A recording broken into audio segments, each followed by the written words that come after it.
guys, welcome back to my YouTube channel, the best place for eczema warriors to get rid of the flares and get rid of the itch. In today's video, we're going to talk about exactly how to eat out when you have eczema. Now, this is something that I personally struggle with when it comes to my eczema.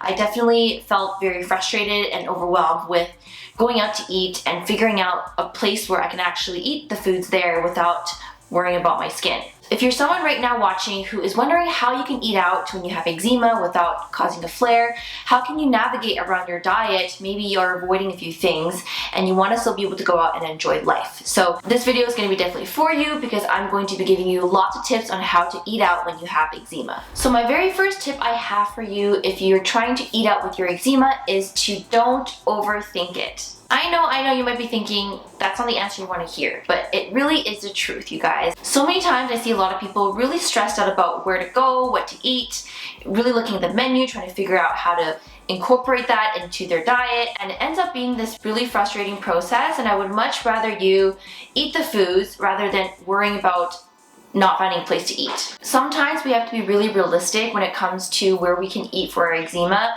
If you are really stressed out and overwhelmed, you can't find a place, then that's okay, right? Don't overthink it. Pick a place that is the best that you can find, and if it can't be completely gluten-free, completely dairy-free, or whatever you're trying to avoid for your eczema, that's not going to be a big deal. Now, of course, if you're someone with actual allergies and you can't eat those foods, then for sure you have to find somewhere that can cater to your allergies.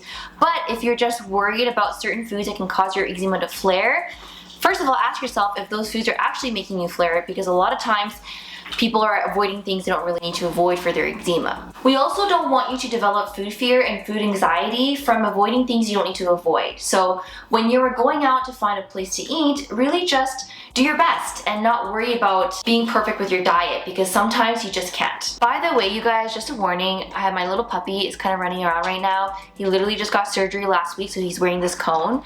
So if you hear some shuffling noises, it's gonna be him. I hope it doesn't bother our video. All right, moving on to the second tip on how to eat out when you have eczema is to do your research beforehand. So when it comes to looking for a restaurant, it's not a good idea if you just show up there and ask something on the menu to fit your diet. Sometimes it's better to actually look at the menu beforehand or even call the restaurant, because what I've found for a lot of restaurants is that sometimes their menu won't actually say foods are gluten-free, dairy-free, whatever, peanut-free. However, when you actually call them and ask about the menu, they can actually create something catered to your diet. So sometimes when I look for a restaurant and look at the menu and I see that, oh, okay, potentially these things could fit my dietary needs. However, I'm not completely sure, because there's no gluten-free label or there's no dairy-free symbol. So what I will do is call the restaurant and ask them about a particular meal. Be like, hey, I'm really interested in ordering this item. Is it possible for it to be made gluten-free, dairy-free, whatever allergen you're trying to avoid? And then if they say no, hopefully they can find an alternative for you off the menu, or some restaurants are very, very accommodating. They will actually create a customized meal for you. You would be really surprised on how willing some of the restaurants are happy to create a diet for you, create a meal for you. So don't hesitate asking. You never know. The worst answer you'll get is sorry, we can't help you. For the most part, you may be able to find options when you call them rather than just looking at the menu. Moving on to the third tip on how to eat out when you have eczema is to look for cuisines that are naturally gluten-free. So a lot of you guys don't know this, but certain cuisines are actually naturally gluten-free. For example, my favorite type of cuisine, for those of you who don't know, is Mexican. I love Mexican food, you guys.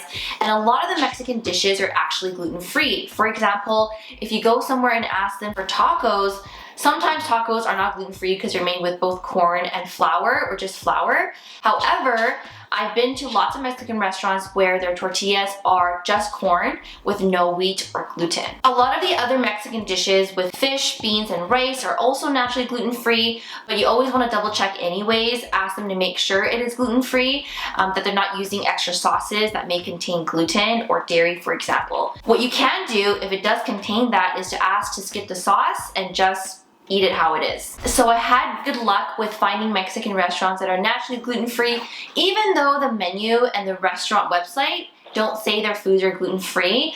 Call them. right? That's usually how I found out that places are gluten-free, by calling them and asking beforehand. The last thing you want to happen is to show up to the restaurant and have no options and end up starving. I also have really good luck with sushi places. So sushi, Japanese food, can be naturally gluten-free as well. The only thing you have to be careful with is the soy sauce. Some sushi restaurants actually have tamari, which is a gluten-free version of soy sauce. So you can ask that instead of regular soy sauce. Now, sometimes what I'll do when I go to a sushi restaurant or Japanese restaurant is I'll just bring my own bottle of tamari with me just in case, because you never know if they have or don't have it. Now, with sushi rice, there's kind of some controversy whether or not sushi rice contains gluten or not. What I've done with my own research is that if you're a celiac, you have to be really careful with sushi because there could be wheat found in the sushi rice. However, if you're just limiting gluten because of your eczema, not because you have celiac disease, then it would be totally fine in my opinion. I would much rather you eat the sushi than worry about trace amounts of gluten in it. Because again, I'd much rather you have less stress as well and less overwhelm about all the foods that you can't eat versus just eating the foods that aren't going to harm your skin, right? I think sometimes we get really fearful of food. We get food anxiety because we think that certain foods are going to flare us. But if you haven't had a history of foods flaring you,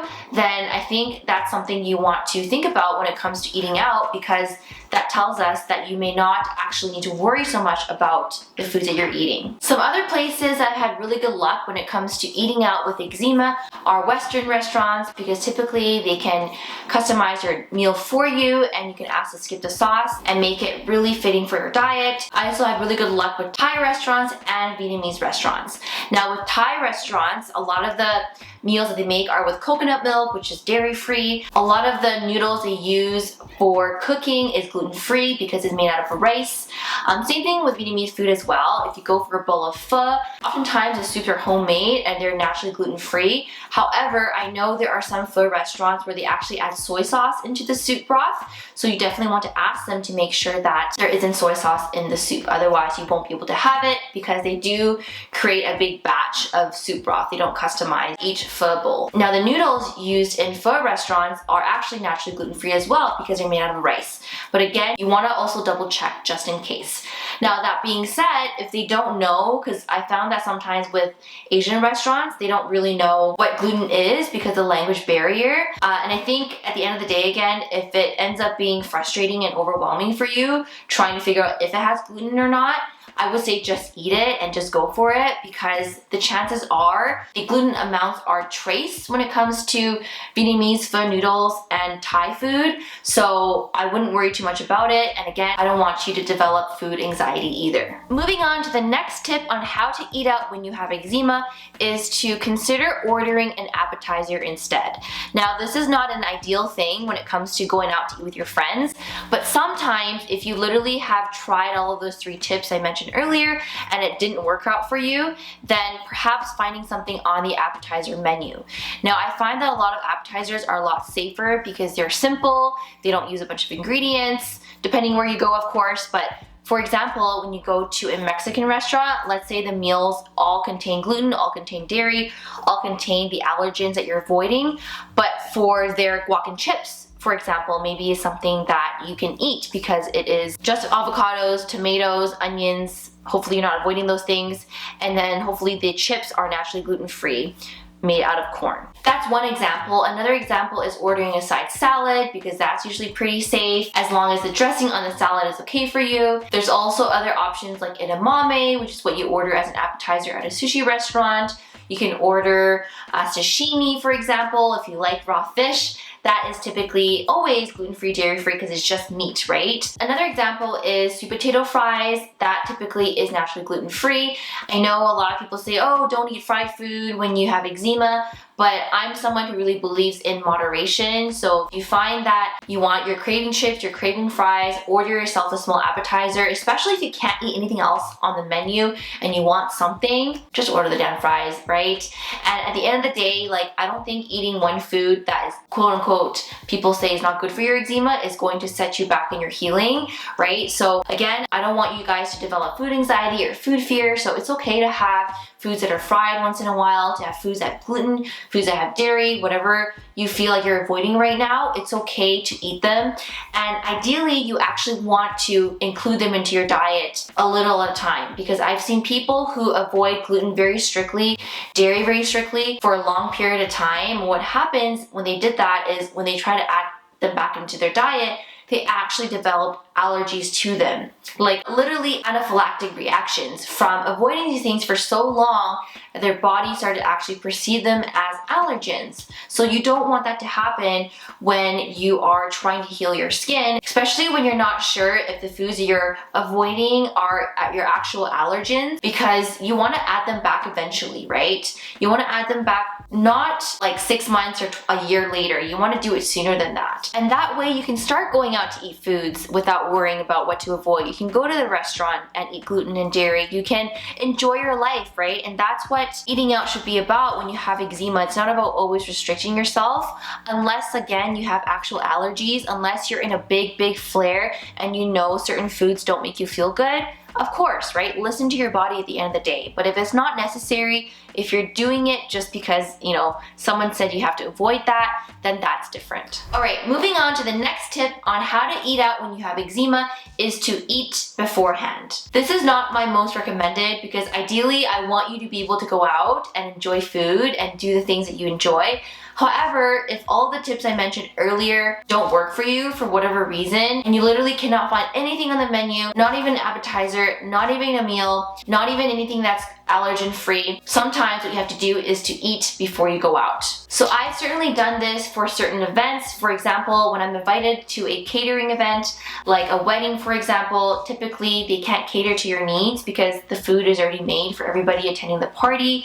And so I struggle a lot with that when I go to parties like that, because oftentimes foods aren't gluten-free and dairy-free, which is what I personally avoid. So what I would do is actually eat my own meal before I go to those kind of events. That way I'm not going there starving and upset and wanting to eat the foods, but I can't, because I've already eaten beforehand and I'm already satisfied. So this is a tip for you if you're someone who really doesn't want to eat foods that contain the allergens you're avoiding, and you really want to be very careful. Then the best thing you can do at this point is to just eat your own food. Either bring it with you to an event if you can, or just eat it at home prior to leaving. And my hope for you is eventually you're able to go to those events and eating those foods without worry, right? So maybe you want to reflect on why you are avoiding those foods. I think that would be a great start to helping you navigate your diet when you go out. Is it number one, you're worried because you think you're going to flare? Or is it number two, you actually have an allergy to these foods and you have to avoid them? Because if it's number one, you're worried about a flare but it's never actually happened before, then I would encourage you to reflect on that and work on how you can get rid of that food fear and food anxiety. And whether it's, you know, speaking to someone that can help you with that, like a dietitian, I'd be happy to support you if you're struggling with that. That's something I definitely work with my clients, helping them overcome food anxiety and food fear. Or it can just be simply you working on that yourself, reflecting on it, thinking about times where you actually flare from those foods or not. Because if history tells us, if the data tells us that you've never actually reacted from those foods, then you probably are okay to eat those foods that you want to avoid. Because remember, you guys, your food isn't going to cause you to go backwards. It isn't going to make your healing go backwards. If anything, your healing goes backwards from stressing about the food, right? What if we thought about it that way? We thought about, okay, it's not the food that's the problem. It never really is. And I've seen it time and time with my clients, is that they often think that food is the reason why they're flaring, but there is underlying root causes that need to be addressed, right? And if you want to learn more about root causes, make sure you check out my video right here, because I share the 4 common root causes for eczema. If you address those root causes, you're going to be able to eat more foods. You're going to be able to tolerate foods without flaring, right? And I think looking at it that way versus blaming the food that is the reason why your skin is healing, or thinking that you have to limit and restrict yourself because of the internet saying that certain foods are quote unquote bad for you when they really aren't. I think that's a huge misconception that we really have to tackle when it comes to healing eczema and get rid of the elimination diets, get rid of the salicylic diets, get rid of the histamine diets, right? Even though those things can be helpful as a tool to help identify your allergens and your food allergies, but it's not something that should be done long term, and I think that's the problem. A lot of people end up being on these diets for long term and start developing food fear and food anxiety. And I've also seen that with my TSW clients, thinking they have to go on a diet to heal, thinking that they have to avoid certain things when they don't necessarily have to unless they have actual allergies. This is a whole topic I actually want to film a video about. I think I want to definitely dive into it about why elimination diets aren't recommended all the time, especially when you're healing your eczema and TSW. If you want to learn about something like that, let me know. Let me know in the comments below what you want to learn, because I think this is a topic that needs to be discussed more, coming from a practitioner and coming from someone who actually went through TSW as well. Alright, that concludes today's video on how to eat out when you have eczema. So a quick recap on all the tips I offered today. My very first tip is to don't overthink it and go out to eat the foods you enjoy. My second tip is to do your research beforehand. The third tip is to look for cuisines that are naturally gluten-free. The fourth tip is to eat an appetizer off the menu if you can't find anything else. And the fifth tip is to eat your own food before you head out. I hope you guys enjoyed today's video, and also check out my 2 other videos right here, because every single Monday we release new videos on eczema, on TSW, on diet, on mindset, and all the amazing things. Thanks everyone for watching today's video. We'll see you guys tomorrow, and we'll see you guys next week in our new video.